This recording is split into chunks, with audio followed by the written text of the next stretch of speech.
Hi friends, welcome to our channel. Satyabhama serial next ఎపిసోడ్లో ఏం జరగబోతోందో ఈ వీడియోలో చూసి తెలుసుకుందాం. సత్య గొంతు పట్టుకున్న క్రిష్ అసలేం జరిగింది అని తెలుసుకోవడానికి ఈ వీడియోని స్కిప్ చేయకుండా ఎండ్ వరకు చూసేయండి. నందిని తనని హర్ష తక్కువ చేసి మాట్లాడాడని కోపంగా, హర్ష నువ్వు ఇవన్నీ పెళ్ళికి ముందు ఎందుకు చెప్పలేదు? నువ్వే కదా నన్ను కోరి కోరి చేసుకున్నావు. మరి గిప్పుడేంది గిట్లా మాట్లాడుతున్నావు?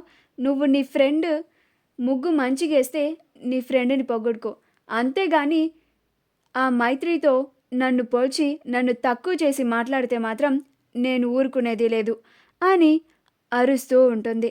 ఈలోగా విశాలాక్షి ఏంటబ్బా అరుపులని బయటికి వస్తుంది. అప్పుడు విశాలాక్షి ఏంటమ్మా నందిని, ఏమైంది అని అంటుంది. అప్పుడు నందిని మీ కొడుకు ఏం చేసిండో మీ కొడుకునే అడుగత్తమ్మా అని అంటుంది. అప్పుడు విశాలాక్షి మళ్ళీ ఏం చేసావురా, ఏమన్నావు నా కోడల్ని అని అంటుంది. అప్పుడు హర్ష తను అన్న మాటలన్నీ విశాలాక్షికి చెప్తాడు. అప్పుడు విశాలాక్షి కోడల్ని అన్ని మాటలనొచ్చా హర్ష, సారీ చెప్పు అని అంటుంది. అప్పుడు హర్ష సారీ అని అంటాడు. అప్పుడు నందిని అక్కడి నుంచి కోపంగా వెళ్ళిపోతుంది.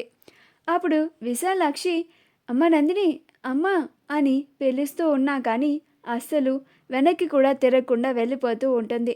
అప్పుడు విశాలాక్షి చూసావరా, నువ్వు అన్న మాటలకి మళ్ళీ నా కోడలు అలిగింది అని అంటుంది. అప్పుడు హర్ష ఇవన్నీ నాకు మామూలే కానీ మైత్రి నువ్వేం ఫీల్ అవ్వకు, నందినికి ఆవేశంలో ఏం చేస్తుందో కూడా తనకే అర్థం కాదు అని అంటాడు.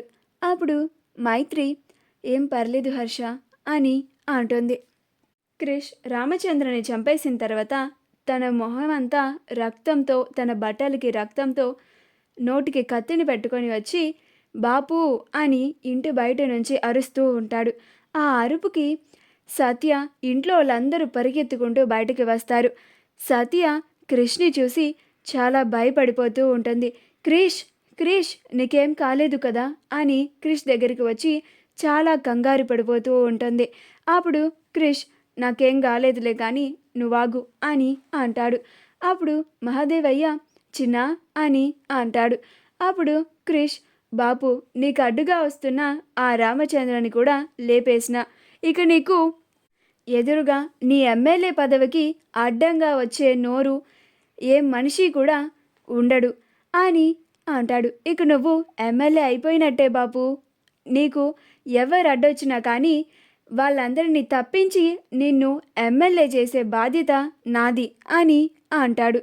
అప్పుడు మహాదేవయ్య గట్లని చిన్న నువ్వు పోయి ముందు స్నానం చేపో, ఒళ్ళంతా రక్తం అని అంటాడు.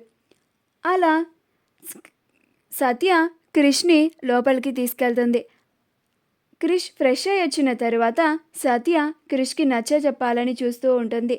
అలా క్రిష్ సత్య చేయిని పట్టుకొని నన్ను క్షమించు సంపంగి, ఇందాక బాపు చెప్పిన పనికి వెళ్తూ ఉంటే నువ్వు అడ్డం వచ్చావని కోపంలో అలా అన్నాను అని ప్రేమగా మాట్లాడుతూ ఉంటాడు.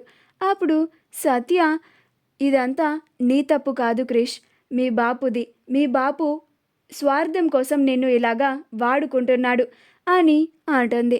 అప్పుడు క్రిష్కి మళ్ళీ కోపం వచ్చి సత్య గొంతుని పట్టుకోబోతాడు. అప్పుడు సత్య ఆశ్చర్యపోతుంది. మా వీడియో కనుక మీకు నచ్చినట్లయితే లైక్ చేయండి, షేర్ చేయండి, మా ఛానల్ని సబ్స్క్రైబ్ చేసుకోండి, పక్కనే ఉన్న బెల్ ఐకాన్ని క్లిక్ చేయడం మాత్రం మర్చిపోకండి.